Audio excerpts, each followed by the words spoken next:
Hallelujah, praise the lord, praise the lord. ఎంతమంది సంతోషిస్తున్నారు?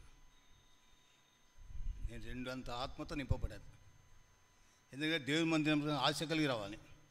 ఆశ కలిగి వచ్చినప్పుడే ప్రాణాన్ని తృప్తిపరిచే దేవుడు, కార్యాలు చేసే దేవుడు కనుక, బలమైన దేవుడు, శక్తి గల దేవుడు మనకున్నాడు కనుక మనం దేవుని స్తుతించాలి, దేవుని ఆరాధించాలి. కనుక దావీదు రాసిన కీర్తనలు 37 దావీదు కీర్తన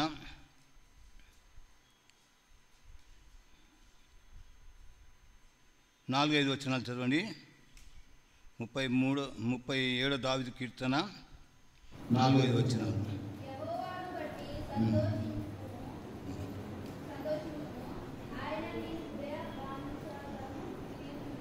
నీ ఉదయవాంఛలు తీర్చేది. చదవము కింది భాగం కూడా.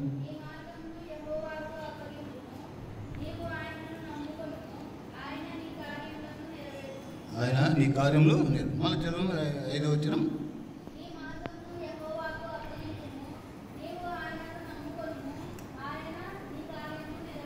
ఏం చేస్తున్నాడు దేవుడు? కార్యము నెరవేరుస్తాడు. నమ్మాలి మనం కదా. దినాల్లో నమ్మడం లేదు చాలా మటుకు మనం కదా. దేవుని విశ్వసించలేరు కదా. దేవుడు చేసే మేలు కూడా మర్చిపోతున్నాం. ఈ దినాల్లో మన కుటుంబాల్లో నెమ్మది లేకుండా చేస్తున్న సాతానికి మనం భయపడకూడదు. అందుకే 5వ దావీదు కీర్తనలు చూసగిన చదవండి. 5వ దావీదు కీర్తన 3వ వచనం చదువు.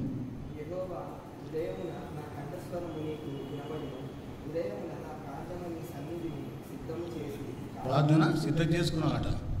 ఈ దినాల్లో మన కుటుంబాల్లో ప్రార్థన లేదంటే సాతాను ప్రవేశింపబడి అనేక ఆటంకాలు వస్తున్నాయి, ఇబ్బందులు వస్తున్నాయి. కనుక ఎప్పుడు మనం ప్రార్థన చేయాలి.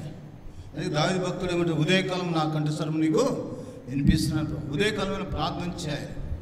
ఎప్పుడైతే ప్రార్థన చేస్తామో దేవుడు కార్యాలు చేస్తాడు. ఆ దినమంతట్లో మనకు తోడుగా ఉంటాడు, బలపరుస్తాడు. కనుక మనం దేవుని స్తుతించాలి, దేవుని ఆరాధించాలి. అందుకే ఉదయకాలం నా ప్రార్థన సిద్ధపరచుకుంటున్నాను. అలాగనే 65వ దావీదు కీర్తన 2వ వచనం చదవండి. 65వ దావీదు కీర్తన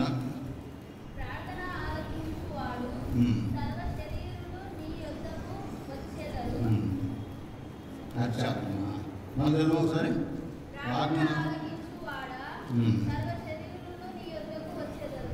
నీ యొద్దకు ఏదో ప్రార్థన ఆలకిస్తానంటారు కదా. ఆయన పేరే ప్రార్థన ఆలకించే దేవుడు.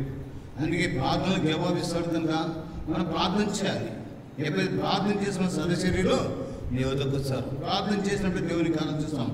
అద్భుతాలు చూడాలంటే మన ప్రభుతో శ్వాసం కలిగి ఉండాలి. ఎప్పుడైతే మన మార్గాలను దేవునికి అప్పగిస్తామో దేవుడి కార్యం. అందుకే నువ్వు 55వ దావీదు కీర్తన 22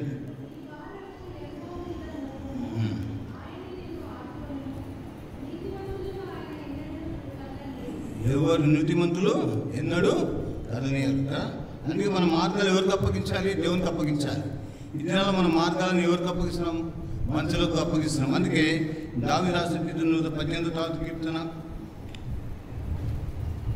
8-5 వచనాలు చదవండి. 118వ దావీదు కీర్తన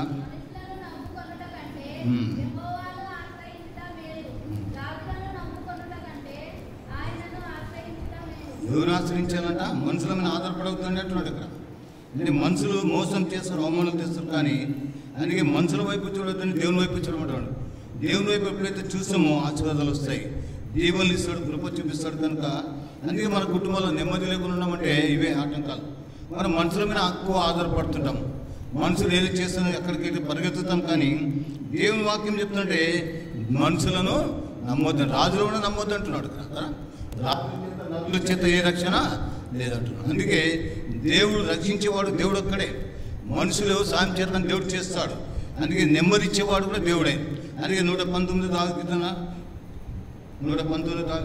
50 వచనం చదవండి. నీ వాక్యం నన్ను బ్రతికించి ఉన్నది. నా బాధలో ఇదే నాకు నెమ్మది కలిగి. బాధలో నెమ్మది ఇస్తుంది. ఎవరు ఇస్తారు? దేవుడు ఇస్తాడు. నెమ్మది ఇచ్చేవాడు దేవుడు, మనుషులు ఇయ్యరండి. మనుషుడు మోసం చేసి అవమానం చేస్తారు. కానీ దేవుని సన్నిధికి వచ్చినప్పుడు నెమ్మది ఉంటుంది, సమాధానం ఉంటుంది.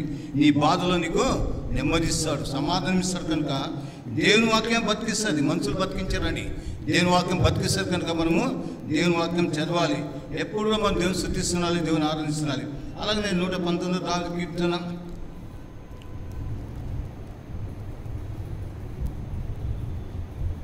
11వ వచనం చదవండి.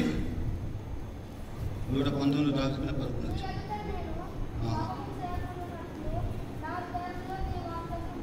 ఏమి ఎంచుకున్నాడు? ఉదయంలో వాక్యం ఎంచుకున్నాడు. అందుకే వాక్యం మనలో ఉండే సాతానుడు మనలో ప్రవేశించాడు. అందుకే మనము వాక్యం ఉదయంలో ఉంచుకున్నాలి.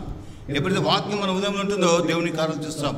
దేవుని కార్యాలు అంటే అద్భుతాలు చేసే దేవుడు ఉన్నాడు కనుక మనము దేవుని స్తుతించాలి, దేవుని ఆరాధించాలి. యెషయా గ్రంథం 55:6 వచనం చదవండి. యెషయా గ్రంథం 6వ అధ్యాయం, యెషయా గ్రంథం 55:6 వచనం.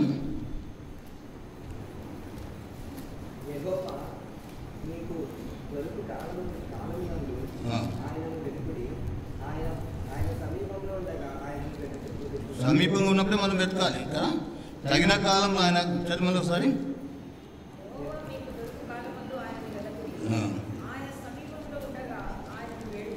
ఆయనను వేడుకునాలి. ఎవరు ఎలా వేడుకునాలి? ఆయన సమీపంగా ఉన్నాడు మనకు, అందుకే మనము వేడుకునాలి. ఎప్పుడైతే వేడుకుంటామో దేవుని కావాల్సిన అద్భుతాలు చేస్తాం కనుక మనం ప్రభుత్వ సాహసం కలిగి ఈ దినాల్లో ప్రభుత్వం మన సాహసం ఉండకున్నాం. అందుకే ఆయన చేసిన మేలు మర్చిపోతున్నాం, ఆయన చేసిన ఉపకారాలు మర్చిపోతున్నాం. ఎప్పుడు దేవుని స్తుతిస్తున్నాలి, దేవుని ఆరాధిస్తున్నాలి. ఎప్పుడైతే ఆరాధిస్తామో ఆత్మదేవుని కార్యాలు చూస్తాం. ఉన్నతమైన కార్యాలు చూస్తే మన ప్రభుత్వ సవాసం కలిగి ఎప్పుడైతే ప్రభుత్వ సాహసం కలుగుతామో దేవుని కాదు ఉన్నతమైన కార్యాలు చూస్తాం కనుక అందుకే మనం ఆనుకొని ఉండాలి. అందుకే మహోన్నతుని చాట నివసించేవాడు సర్వశక్తి నీడలో విస్తరిపోబడు. ఆయన నీడలో ఉండాలి మనం కదా. ఆయనలో అంటు కట్టుకొని ఫలించాలి. ఎప్పుడైతే ఫలిస్తామో దేవుని కాదు ఉన్నతమైన కార్యాలు చూస్తాం కనుక దేవునితో సవాసం కలిగి ఉండాలి.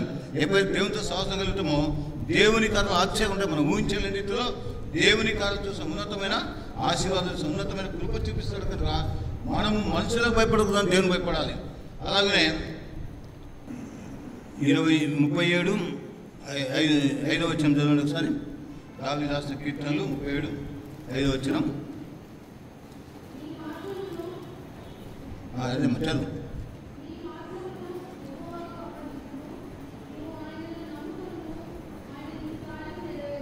ఆయన నీ కార్యము నెరవేర్చాలి. ఎవరికి అప్పగించాలి? మన మార్గాలు దేవునికి అప్పగించాలి. ఎప్పుడైతే అప్పగిస్తామో ఆయన కార్యాలు సరళం చేస్తాడు, కృప చూపిస్తాడు కనుక ఆయన కార్యాలు నెరవేర్చే దేవుడు, అద్భుతాలు చేసే దేవుడు.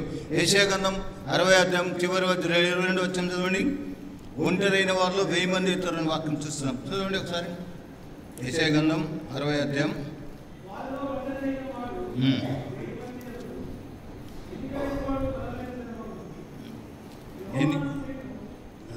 చదువు. త్వరపెడతాడు అంటారు కదా. ఎప్పుడు త్వరపెడతాడు? మనం ఆయన నమ్మినప్పుడే కదా. ఒంటరిగా ఉన్నామనుకుంటున్నాం, 1000 మంది అవుతారు అంటున్నాడు. ఒంటరి అయిన వాళ్ళు 1000 మంది అవుతారు. 1000 మంది కార్యాలు చేసే దేవుడు మనకున్నాడు. అందుకే మనం భయపడాల్సిన అవసరం లేదు. దేవుని స్తుతించాలి, దేవుని ఆరాధిస్తాం. ఎప్పుడైతే ఆరాధిస్తామో ఆత్మదేవుని కార్యాలు చూస్తాం. అద్భుతాలు చూడాలంటే మనం ప్రభు వైపు చూడాలి. యెషయా గ్రంథం 60వ అధ్యాయం 1వ వచనం చదవండి. లెమ్ము తేజరిల్లుము. చదువు ఒకసారి.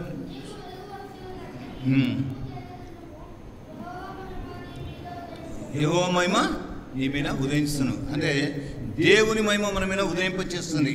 అందుకే ఆయన ఎప్పుడైతే నమ్ముతామో ఆయన వెలుగు వస్తుంది, మనకు నెమ్మదిస్తాడు, సమాధానం ఇస్తాడు. కనుక ఏ బాధ వచ్చినా కూడా మనకు కార్యాలు చేస్తాడు, అద్భుతాలు చేసే దేవుడు. కనుక మనం దేవునికి మొరపెట్టాలి, మనుషులకు మొరపెట్టకూడదండి. ఇది చాలా మనుషులకు మొరపెడుతున్నాం, మనుషుల దగ్గరికి పరిగెత్తుతున్నాం, వాళ్ళు ఇచ్చేస్తారు, అది చేస్తారు, మరి పరిగెత్తుతున్నాం. కానీ దేవుని వాక్యం చెప్తున్నట్టే మీరు భయపడుకున్న దేవుని స్తుతించండి, దేవుని ఆరాధించామని అంటున్నాడు. కనుక మనం భయపడాల్సిన అవసరం లేదు. యెషయా గ్రంథం 41వ అధ్యాయం 10వ వచనం చూసినా అక్కడ కూడా భయపడకము, నేను దేవుడని దిగులు చెందకము, నేను సహాయం చేసే దేవుడు. కదా నీ బాధలో నీకు సాయం చేస్తాడు, నెమ్మదిస్తాడు, సమాధానం ఇచ్చే దేవుడు. కనుక మనం దేవుని స్తుతించాలి, దేవుని ఆరాధించాలి.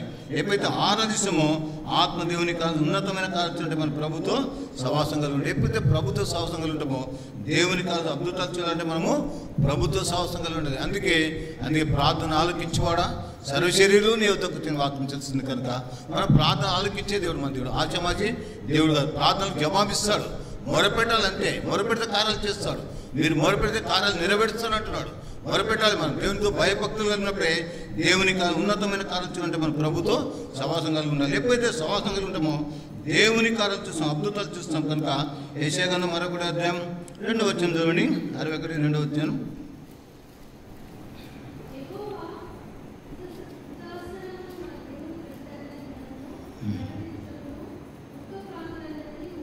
దుఃఖాకాంతులను ఓదార్చుటకు. దుఃఖం ఉన్న వారిని ఓదార్చే దేవుడు మన దేవుడు కదా. బాధలో నెమ్మదిస్తాడు, దుఃఖం కూడా ఆదరిస్తాడు. ఆదరించే దేవుడు మన దేవుడు.